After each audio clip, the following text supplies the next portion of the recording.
This is the story of Snow White and the 7 Dwarfs. Each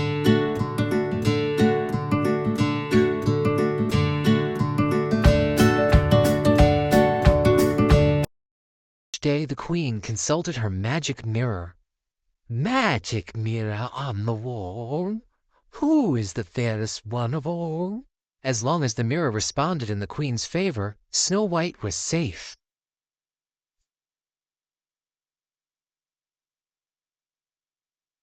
One day, as Snow White was drawing water from a well, she made a wish. She wished that the one she loved would find her, and she dreamed about how nice he would be. As she gazed into the wishing well, she saw another face reflected in the water. It belonged to a handsome prince. "Hello! Did I frighten you? Please don't run away." But the startled princess had fled to her balcony, where she could watch him from afar. At that moment the queen was spying on Snow White and the prince. When she saw them together she flew into a jealous rage, and rushed to her magic mirror, demanding an answer. "Famed is thy beauty, Majesty, but hold, a lovely maid I see. Rags cannot hide her gentle grace. She is more fair than thee. Alas for her! Reveal her name.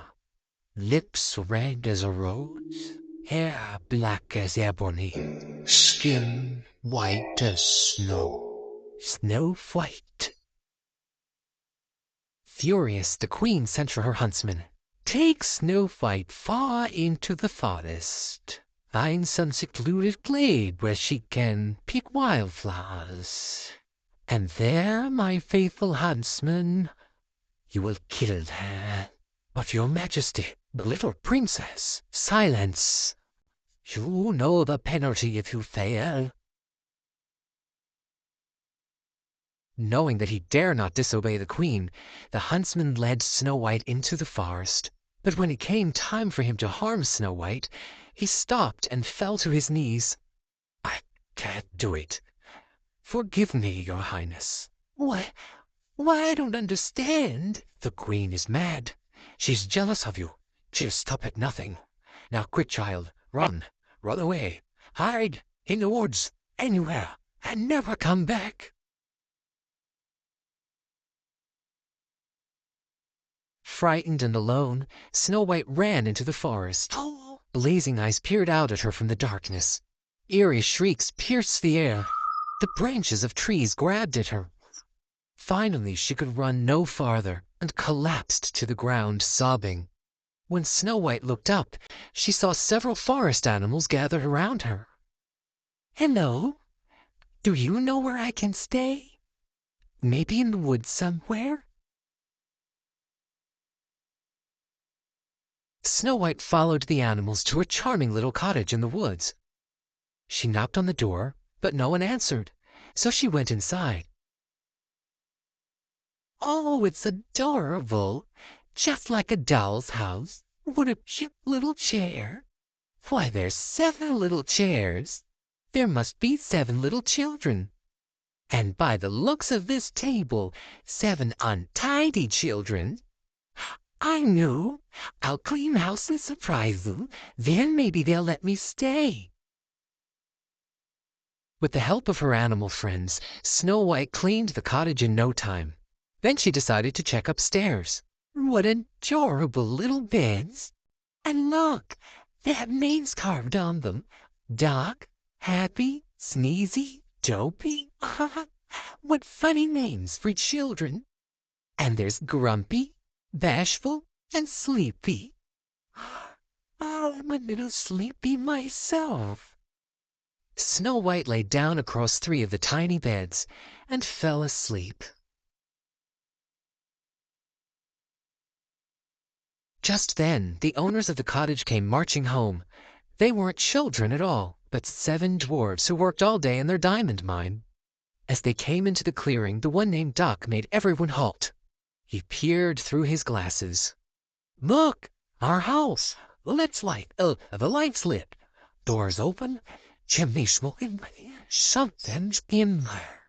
The dwarves peeked inside the cottage. Doc gasped. "Why, the whole place is clean." Grumpy, true to his name, crossed his arms and glared. "Mark my words, there's trouble a brewin'. I felt it comin' on all day."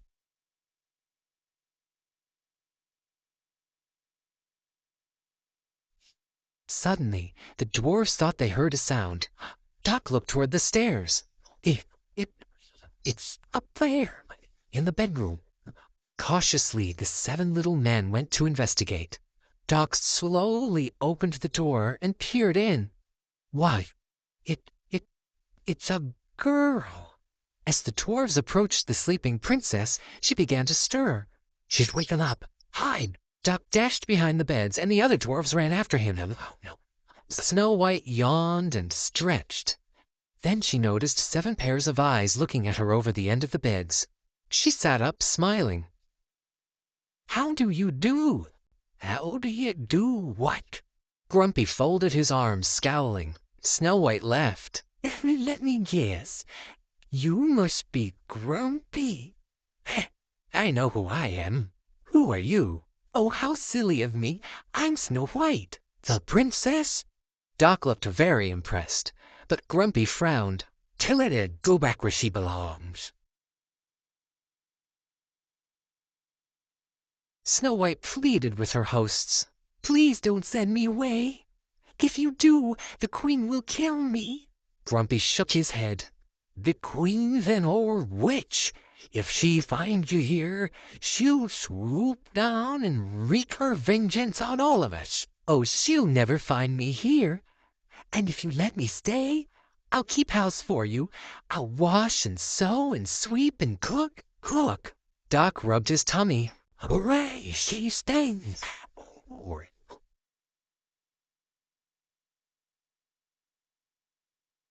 Back in the castle, the wicked queen stood before her mirror. "Magic mirror on the wall, who now is the fairest one of all?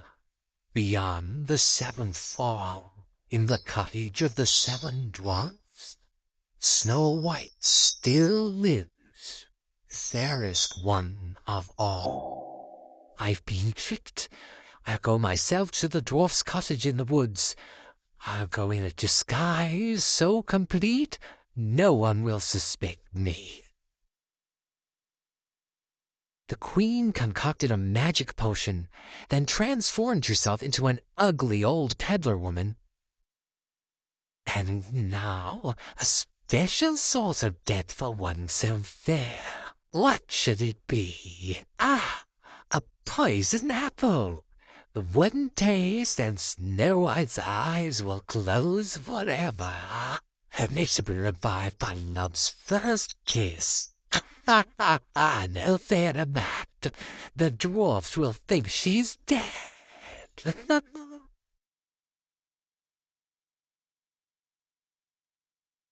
Back at the cottage, Snow White was saying goodbye to the dwarfs as they set off for work. As she kissed each one on the head, Doc stood close by. "Now don't forget, my dear, the old queen's a sly one, full of witchcraft, so beware." Then Grumpy frowned. "Now I'm warning you. Don't let nobody or nothing in the house." Snow White smiled at him. "Why, Grumpy, you do care." "Ha!"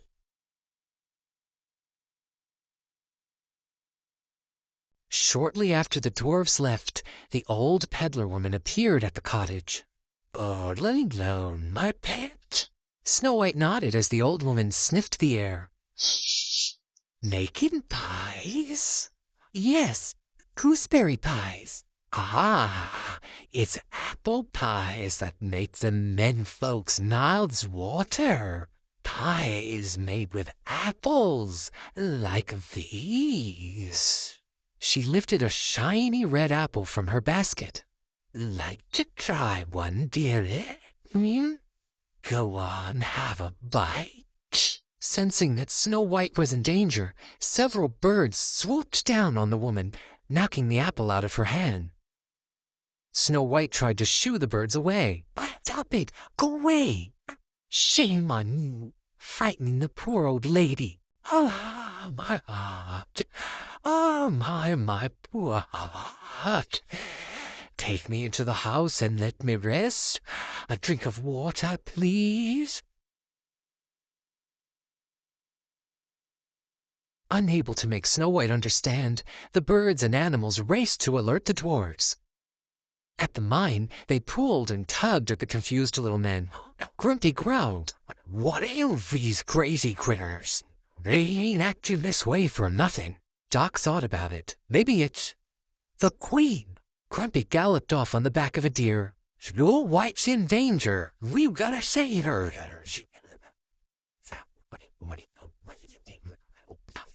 Meanwhile, the Queen picked up the poisoned apple.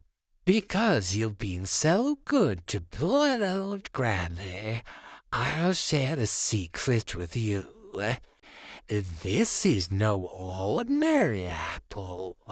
It's a magic wishing apple." "A wishing apple? Really?" "Yes. One bite, and all your dreams will come true." The old woman grinned at the princess.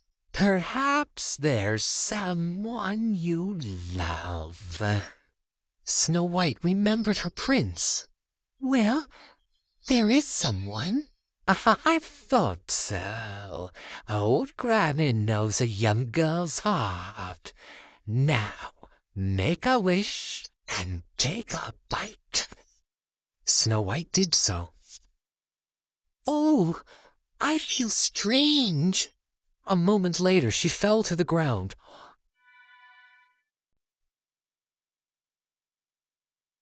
A sudden storm began to rage as the dwarfs reached the cottage, where they found a lifeless Snow White. Through the rain, Grumpy spotted the old hag disappearing into the forest. "There she goes, men! After her!"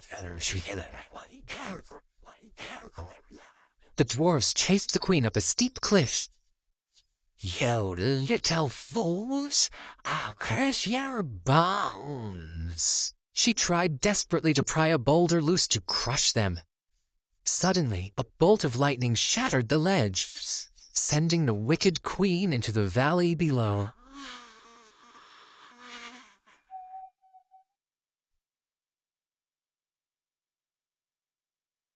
Though the evil queen was gone forever, the princess was still locked in her spell. So beautiful was she, even in death, the dwarves could not find it in their hearts to bury her. Doc brushed away a tear. "Let's make her a coffin out of glass and gold. That way we can still see her and keep constant watch by her side." The prince heard of the beautiful maiden who slept in the glass coffin. He rode to the cottage of the 7 dwarves, and they took him to Snow White. Gently he kissed her. Then slowly her eyes began to open. The spell was broken. Love's first kiss had brought her back to life.